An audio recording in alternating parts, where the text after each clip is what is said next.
Do you struggle taking time off as a business owner? Does it make you feel guilty even thinking about it? Look, I totally get it. Taking time off as a solo business owner or even as a small business owner kind of feels like a luxury that you can't afford, right?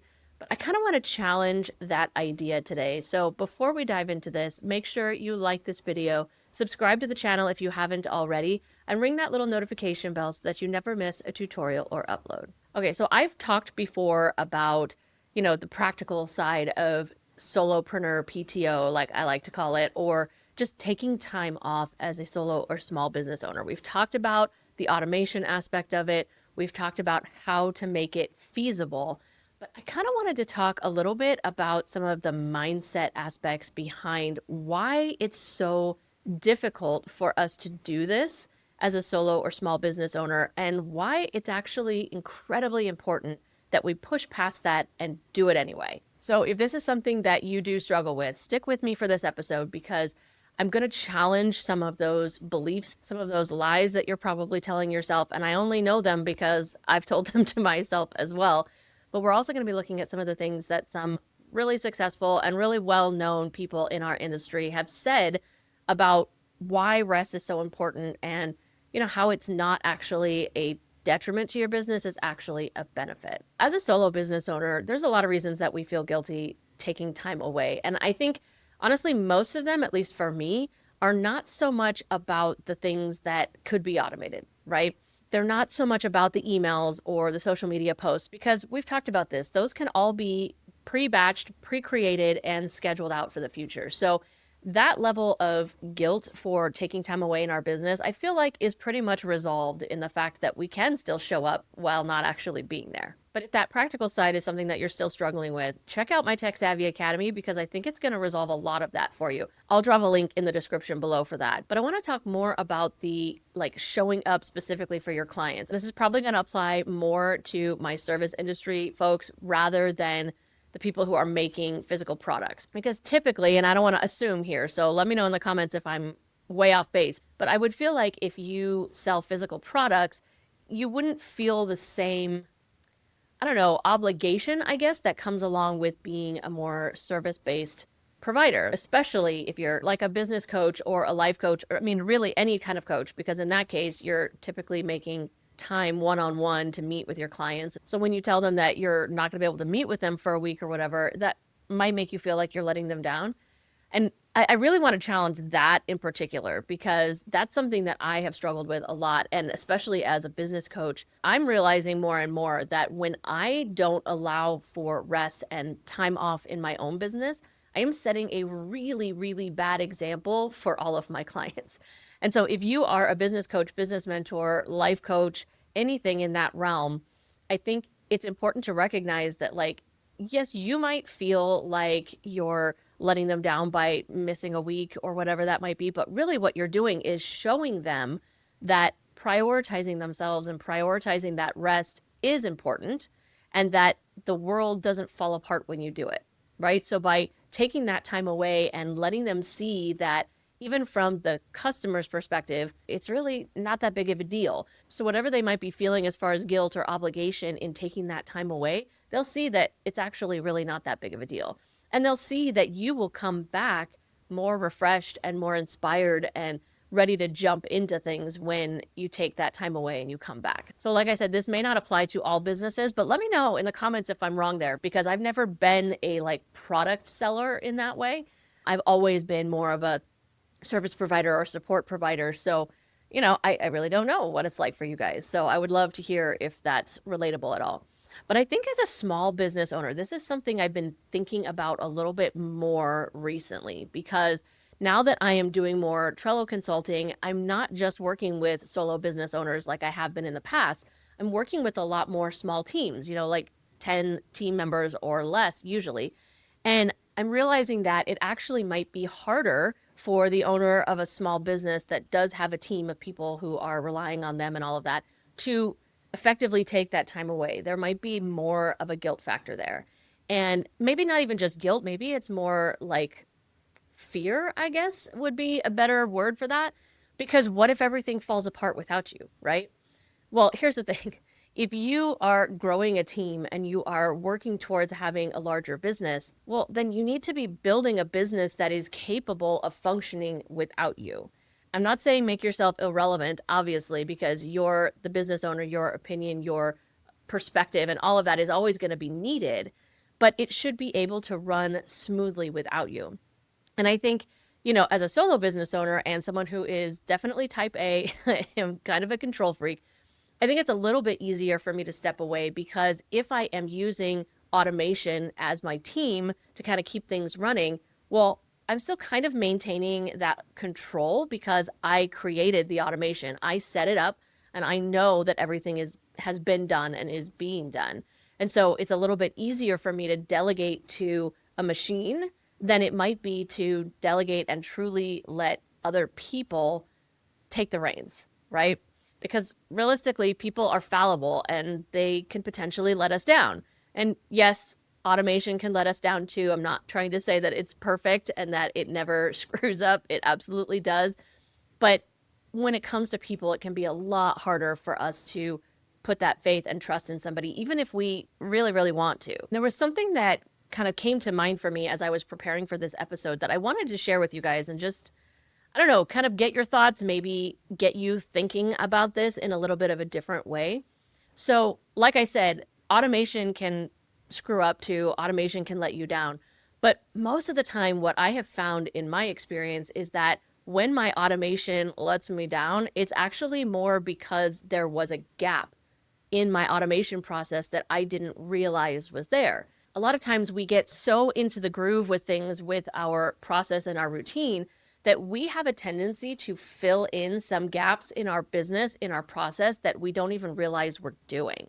We assume that the automation we set up is doing everything, but then we realize when we're not there to kind of push that little button or whatever it might be, that the rest of the automation doesn't trigger. So what's great about that, while we have that momentary freak out, maybe that, oh, our email didn't go out or whatever it might be that didn't happen, it's a way to notify us that, hey, there's something that you need to address here in your process, in your automation workflow, so that it doesn't require you and it is actually truly automated.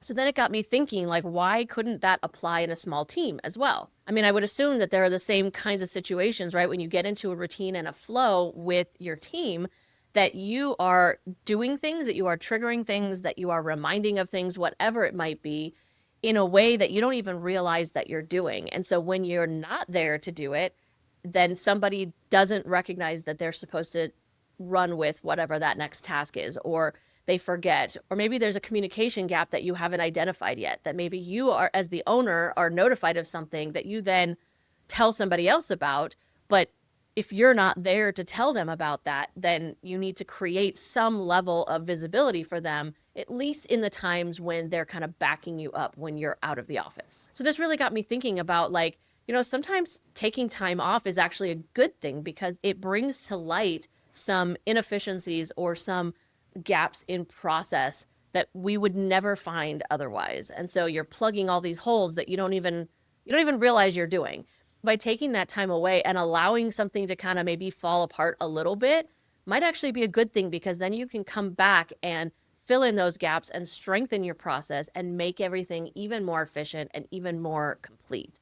So I wanted to throw that out there as an idea before we even get into some of the quotes and things that other people have said, because when that came to my mind, I was like, that's interesting. Like, I wanted to talk to you guys about that and see, like, what do you think about that? Is that something that makes you feel even more nervous about taking time off because of the potential that could happen if one of those gaps is revealed?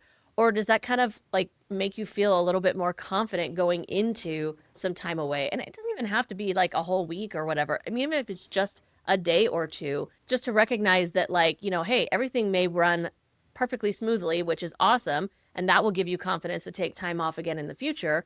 Or maybe it won't, but it means that you can fix something and make it better in your business, right? So I'm curious, let me know what you think about that in the comments. But let's dive into a couple of different quotes that I found when I was researching what other entrepreneurs have said about this idea of taking time off and kind of that solopreneur or small business owner PTO. Ariana Huffington, we have talked about her in the past. She is quoted as saying, taking care of yourself isn't just a luxury, it's a productivity tool. And like, yeah, I totally love that because obviously it touches on the idea of how important rest is for us as a human, for our emotional and mental and physical state. It is a productivity tool because if you don't build that rest and recuperation into your routine, you're going to burn out, right? But I also kind of see how it applies to what I was just talking about, which is like it helps you see where those inefficiencies are, where those gaps might be, so that you can fill things in and make your overall business more productive with or without you, right? And so that works as a solo business owner or a small business owner. The second quote that I found is from someone I actually don't know. His name is Greg McKeown, I think it is. I'm going to write it up here so you can see because I'm probably saying it wrong. But he's an author and a speaker and a business strategist, it sounds like. And his quote was, "Protecting the asset, which is you, is the highest form of contribution." And I thought, yeah, okay, that's interesting because at least for me, when I step away, I do feel like, I'm kind of not contributing in that time frame, right? That I'm just letting other things, other people kind of do everything for me. And so it makes me feel, I think that's part of where the guilt comes from, right? Because I'm not pulling my weight in that moment. But he's right. I mean, protecting myself as that asset is the highest form of contribution because I will be able to come back, like I said earlier, more refreshed and honestly more inspired. I tend to get a lot more inspired when I do take time away. And when I'm starting to feel, I guess, a little burned out, like the inspiration level just starts to tank, right? I know that's not just me. And that leads really well into the last quote that I was going to bring in here from Marie Forleo, who she started B School and just all kinds of stuff like that. She's huge in the business mentorship space.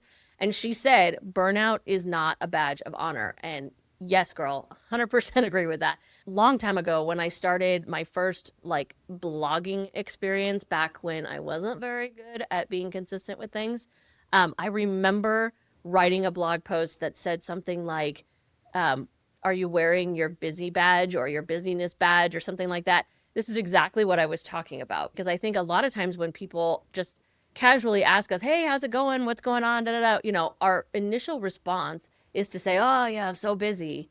And it may be true, but we say it as though it's a badge of honor. Like we're so proud that we're just busy all the time. And that's just so sad because honestly, life is short. Like I don't want to be busy all the time. I want to have time to spend with family and friends and resting and traveling and doing all of those things while of course still also being present in my business. But it's like I said on the first episode of this season, like while I missed talking to you guys, it was so great to have that space and that time away from the constant hamster wheel of content creation because it did help me come back more refreshed and more inspired, right? So I can absolutely see that if I had just kind of kept going and just plugging away at it, I would have hit a place of burnout. And because I took that space and that time away, I do feel like I came back way more inspired and just I'm having more fun with it. And referring back to a recent episode where we talked about Jay Shetty, who, if you haven't watched that episode yet, I'm going to link it above because I think what I learned from listening to Mel and Jay talk, it's been so impactful for me. And I keep finding myself quoting them and repeating what I learned from that to other people. So I feel like if you missed it, go watch it because I think you're going to get a lot out of it. But he is also quoted as saying, and it's not surprising because as we learned, his background, his history was that he spent time as a monk. But he says, stillness is not a weakness. It's a superpower. I love that because it is so hard for me as a business owner, as a solopreneur, as someone who works full time while growing my business and has a family and all of that stuff. I struggle sometimes to just be present, to just be still and in the moment. And I don't know if I ever consciously thought of it as a weakness, but I think I was acting as though I thought it was a weakness. And it's so refreshing to be able to flip that around and view it as what it really is, which, yeah, it is a superpower to be able to, especially in this day and age, just sit and be still in the moment. It's so difficult to do with all of the things that are grabbing for our attention these days, that if you can manage to sit and be still, that is pretty powerful. We've already touched on the fact that there's a whole practical side of this conversation too, right? As far as a solo business owner, how you set yourself up with technology in order to be able to take time away. And also just the practical side of handing off responsibility and delegating things that are typically yours to somebody on your team when you're out as well. So I won't go any further into that unless you want me to. Let me know in the comments. But I did want to just encourage you, if you are a solo business owner and you're struggling with building in this kind of level of rest and habit into your routine, check out the Tech Savvy Academy, because this summer we are taking a little shift and we are diving deeper into what it really looks like to build better habits in your business. And we're going to be starting with rest. So if you are struggling with that, grab your free trial in the description and join us. I hope you liked that video, and more importantly, that you found it helpful. If you did, please consider subscribing to the channel and sharing it with a fellow solopreneur. And make sure you check out the description for links to how we can connect and maybe even work together.